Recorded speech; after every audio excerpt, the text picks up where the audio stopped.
Assalamualaikum warahmatullahi wabarakatuh. Perkenalkan, nama saya Revaldo Zaki dan saya dan teman-teman saya akan melakukan presentasi tentang hukum law and justice tentang perlindungan dan penegakan hukum. Pertama, dari nama kelompok saya ada Ahmad Fauzan, Dafa Haikal Daulay, Ibnu Umar, dan Revaldo Zaki. Perlindungan dan penegakan hukum. Di sini dapat dibagi dua bagian. Yang pertama, hakikat perlindungan dan penegakan hukum. Yang kedua, peran lembaga penegakan hukum. Yang ketiga, dinamika pelanggaran hukum. Yang pertama, hakikat perlindungan dan penegakan hukum. Konsep perlindungan dan penegakan hukum. Apa sih hukum itu? Adalah peraturan berupa norma dan sanksi yang dibuat untuk mengatur tingkah laku manusia, menjaga keadilan dan ketertiban. Lalu apa itu perlindungan hukum? Adalah upaya yang dilakukan oleh setiap orang maupun lembaga yang bertujuan mengusahakan pemenuhan kesejahteraan hidup sesuai hak-hak asasi yang ada. Unsur-unsur perlindungan hukum. 1. Adanya perlindungan dari pemerintah kepada warganya. Kedua, jaminan kepastian hukum. Ketiga, berkaitan dengan hak-hak warga negaranya. Yang keempat, adanya sanksi hukuman bagi pihak yang melanggarnya. Pentingnya perlindungan dan penegakan hukum. Negara mempunyai hak dan kewajiban dalam melakukan perlindungan dan penegakan hukum. Kewajiban. Negara wajib melindungi warga negaranya dari berbagai macam ketidakadilan, ketidaknyamanan, dan penyimpangan hukum lainnya. Hak. Negara mempunyai untuk memaksa seluruh warga negara untuk melaksanakan semua ketentuan-ketentuan yang berlaku. Perlindungan dan penegakan hukum sangatlah penting karena inilah hal-hal yang dapat diwujudkan. Tegaknya supremasi hukum. Hukum mempunyai kekuasaan mutlak. Semua tindakan warga negara maupun pemerintah selalu berlandasan pada hukum yang berlaku. Tegaknya keadilan. Setiap warga negara dapat menikmati hak-haknya dan melakukan kewajiban yang di mana itu merupakan wujud dari ketidakadilan tersebut. Mewujudkan perdamaian dalam kehidupan di masyarakat. Kehidupan yang diwarnai suasana damai merupakan harapan setiap orang. Perdamaian akan terwujud apabila setiap orang merasa dilindungi dalam segala bidang kehidupan. Faktor-faktor yang mempengaruhi penegakan hukum. 1. Hukumnya. 2. Penegakan hukum. 3. Masyarakat. 4. Sarana atau fasilitas yang mendukung penegakan hukum. 5. Kebudayaan, yakni sebagai hasil karya. Yang kedua adalah peran lembaga penegakan hukum. 1. Peran Kepolisian Republik Indonesia atau Polri. Apa itu Polri?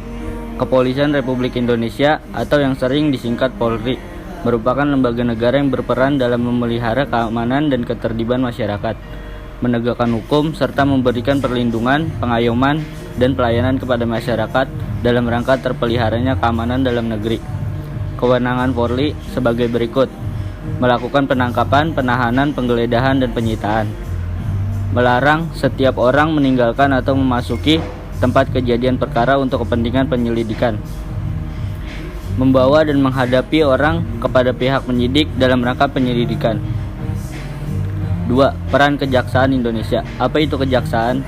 Kejaksaan Republik Indonesia adalah lembaga negara yang melakukan kekuasaan negara hukum, khususnya di bidang penuntutan. Penuntutan merupakan tindakan jaksa untuk melimpahkan perkara pidana ke pengadilan negara yang berwenang dalam hal dan menurut cara yang diatur dalam undang-undang dengan permintaan supaya diperiksa dan diputus oleh hakim di sidang pengadilan.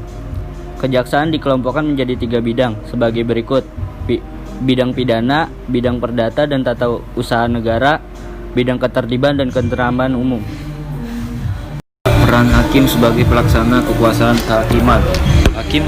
Hakim adalah peradilan negara yang diberi wewenang oleh undang-undang untuk mengadili. Mengadili merupakan serangkaian tindakan hakim untuk menerima, memeriksa, dan memutuskan perkara hukum berdasarkan asas bebas, jujur, dan tidak memihak di sebuah sidang pengadilan berdasarkan ketentuan perundang-undangan.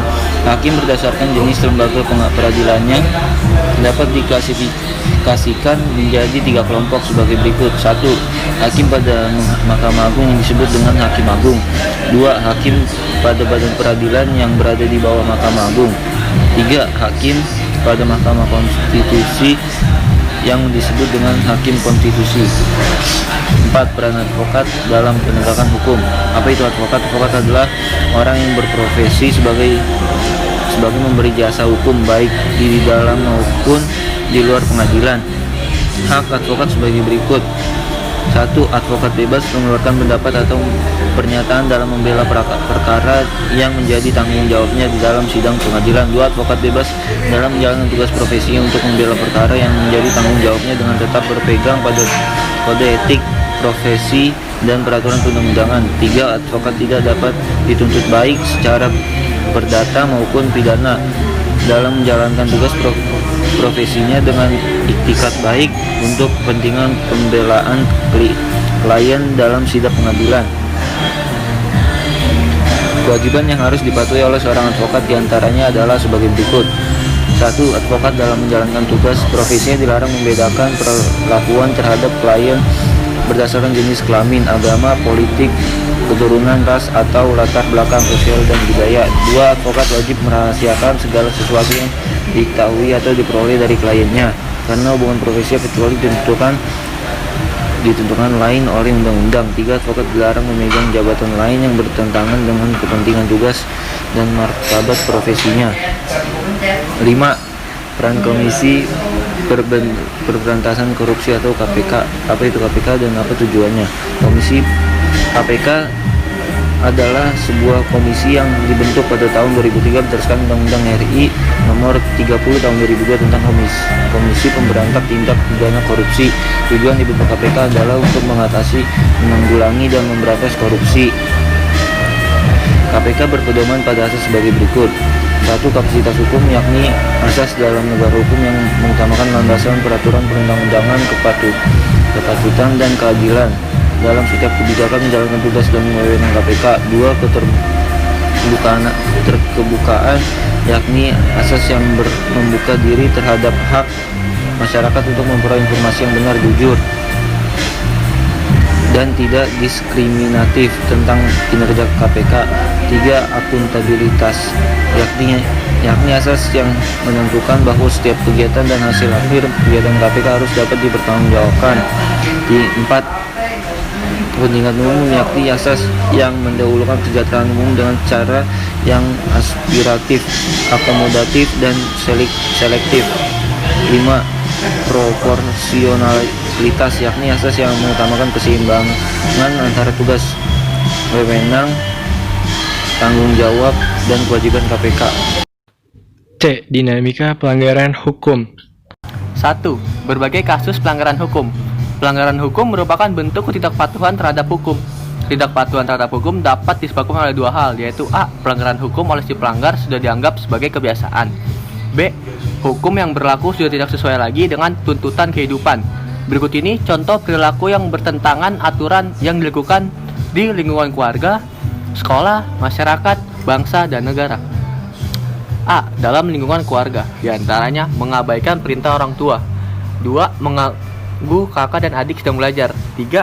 Ibadah tidak tepat waktu. B. Dalam lingkungan sekolah, diantaranya menyontek ketika ulangan. 2. Datang ke sekolah terlambat. 3. Bolos mengikuti pelajaran. C. Dalam lingkungan masyarakat, diantaranya 1. Mangkir dari tugas ronda malam. 2. Tidak mengikuti kerja bakti dengan alasan yang tidak jelas. 3. Main hakim sendiri. D. Dalam lingkungan bangsa dan negara, diantaranya tidak memiliki KTP. 2. Tidak mematuhi rambu-rambu lalu lintas. 3. Melakukan tindak pidana seperti pembunuhan, perampokan, penggelapan, pengedaran uang palsu, pembajakan karya orang lain, dan sebagainya. 2. Macam-macam sanksi atas pelanggaran hukum. Sanksi norma hukum adalah tegas dan nyata.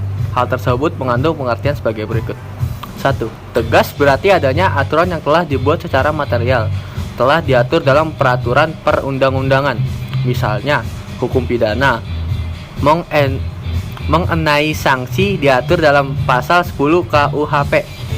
Dalam pasal tersebut ditegaskan bahwa sanksi pidana berbentuk hukuman yang mencakup 1. Hukuman pokok yang terdiri atas hukuman mati, dan B. Hukuman penjara yang terdiri atas hukuman seumur hidup dan hukuman sementara waktu. setinggi-tingginya 20 tahun dan sekurang-kurangnya 1 tahun. 2. Hukum tambahan yang terdiri atas A. Pencabutan hak-hak tertentu, B. Perampasan penyitaan barang-barang tertentu, dan C. Pengumuman keputusan hakim. 2. Nyatanya berarti adanya aturan secara material telah diterapkan kendaraan hukum berdasarkan perbuatan dilanggarnya. Contoh pasal 338 KUHP menyebutkan barang siapa sengaja merampas nyawa orang lain diancam karena pembunuhan dan pidana penjara paling lama 15 tahun. Sekian dari kelompok kami, kurang lebihnya mohon maaf. Assalamualaikum warahmatullahi wabarakatuh.